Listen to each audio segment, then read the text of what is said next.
Hello बच्चों, ये है हिंदी नवीन पल्लव चैप्टर 17। मैं आपकी अध्यापिका डॉली वर्मा। बच्चों, आज इस वीडियो में हम चैप्टर 17 को फिर से रिवाइज करेंगे, जो कि एक कविता है और उस कविता का नाम है आओ करे प्रणाम।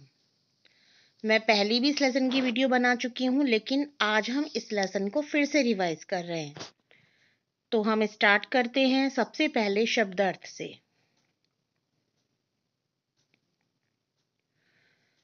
पहला शब्द है धरा। धरा मीन्स धरती, जमीन, धरती। सागर, समुद्र, सागर, समुद्र। पर्वत, पर्वत मीन्स पहाड़, पर्वत, पहाड़। विशाल, विशाल मीन्स बहुत बड़ा, विशाल मीन्स बहुत बड़ा। रचयिता, बनाने वाला, रचयिता मीन्स बनाने वाला। ईश्वर कौन है? रचयिता है, जिसने धरती बनाई है। शब्दार्थ के बाद बच्चों आते हैं प्रश्नोत्तर। प्रश्न 1, किसने सबसे सुंदर धरा बनाई? सबसे सुंदर धरा किसने बनाई है? ईश्वर ने। ईश्वर ने ही सब कुछ बनाया है ना बच्चों। तो इसका आंसर हम क्या लिखेंगे? सबसे सुंदर धरा किसने बनाई? ईश्वर ने सबसे सुंदर धरा बनाई। आपको यहाँ पूरा सेंटेंस लिखना है, खाली ईश्वर ने नहीं लिखना है। पूरा सेंटेंस क्या लिखेंगे आप?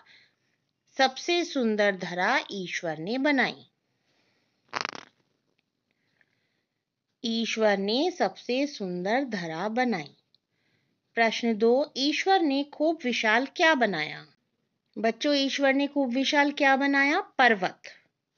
ईश्वर ने खूब विशाल पर्वत बनाए। विशाल मीन्स बहुत बड़े और पर्वत मीन्स पहाड़। तो ईश्वर ने सबसे बड़े क्या बनाया? ईश्वर ने खूब विशाल पर्वत बनाए।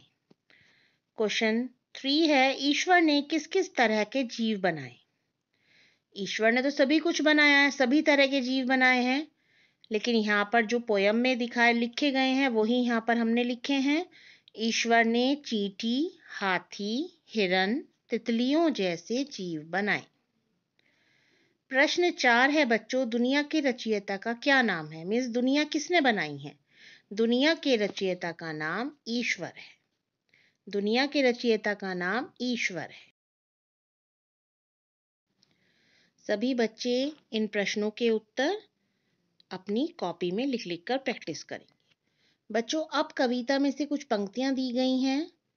जिसने डैश चांद बनाकर, यहाँ खाली जगह में क्या आएगा? जिसने सूरज चांद बनाकर सबसे सुंदर डैश बनाई। क्या आएगा इस डैश में, इस ब्लैंक में?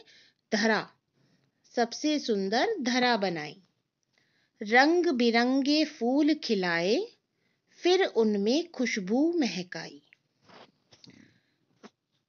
एक बार मैं फिर से पढ़ रही हूँ। जिसने सूरज चांद बनाकर सबसे सुंदर धरा बनाई, रंग बिरंगे फूल खिलाए, फिर उसमें खुशबू महकाई। अब कविता के बाद बेटिए समझिए और शब्द बनाकर लिखिए। यहाँ कुछ शब्द लिखे हुए हैं और उसमें आपको A+ करके लिखना है।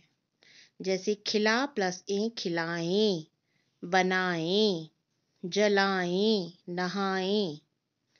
तो ये शब्द लिखे हुए हैं। इसके बाद नेक्स्ट कॉलम में चींटी, ही, तितली, नदी, लड़की, ये 4 शब्द लिखे हुए हैं। चींटी, चींटियां, एक वचन से बहुवचन में चेंज किया गया है। चींटियां। तितलियां, ल पर छोटी की मात्रा बन जाएगी जब हम तितलियां लिखेंगे। नदियां, द पर छोटी की मात्रा आ जाएगी, नदियां। लड़कियां, क पर छोटी की मात्रा आएगी, लड़कियां, और यहाँ पर चंद्र बिंदु लगा हुआ है। चींटियां, तितलियां, नदियां, लड़कियां। अब इसके बाद आते हैं मौखिक उत्तर दीजिए। मौखिक उत्तर में प्रश्न 1 है, 5 फूलों के नाम बताइए। यहाँ लिखे हुए हैं गेंदा, चमेली, गुलाब, कमल, गुड़हल। यहाँ पर आप और भी फूलों के नाम लिख सकते हैं, सूरजमुखी, चंपा, सदाबहार। प्रश्न 2 है बच्चों, समुद्र तट पर स्थित किसी नगर का नाम बताइए। केरल, गोवा, जो कि समुद्र तट पर बसे हुए हैं। इसके बाद प्रश्न 3 है, दियों का त्योहार कौन सा है? दियों का त्योहार कौन सा है बच्चों? जब हम दीपक जलाते हैं, कौन सी भगवान जी के आने पर हम दीपक जलाते हैं? सबको पता है, भगवान श्री राम जी के अयोध्या लौटने पर अयोध्या वासियों ने उनके आने की खुशी में दीपक जलाए थे और यही दियों का त्योहार है दीपावली। प्रश्न 4, 2 पर्वतों के नाम बताइए। 2 पर्वतों के नाम हमें यहाँ बताने हैं, हिमालय, कैलाश। हिमालय पर्वत और कैलाश पर्वत। सभी बच्चे प्रश्न उत्तर, शब्द अर्थ, मैचिंग जो भी आपके लेसन में है वो सब आप लिख लिख कर प्रैक्टिस करेंगे, याद करेंगे और फिर लिख कर प्रैक्टिस करेंगे। बच्चों इसके बाद एक नेक्स्ट एक्टिविटी है, चित्रों को पहचानकर उचित वर्ग में इनके नाम लिखिए। यहाँ कुछ जानवरों के नाम दिए गए हैं, हाथी, तोता, तितली, हिरन, घड़ियाल, मछली, कुत्ता, डॉल्फिन, कबूतर। और इन जानवरों को हमें जल में रहने वाले, जमीन पर रहने वाले और आकाश में उड़ने वाले, ये 3 कैटेगरीज हैं और हमें इन जानवरों को उस ग्रुप में रखना है। तो जल में रहने वाले कौन से हैं? मछली, घड़ियाल, डॉल्फिन।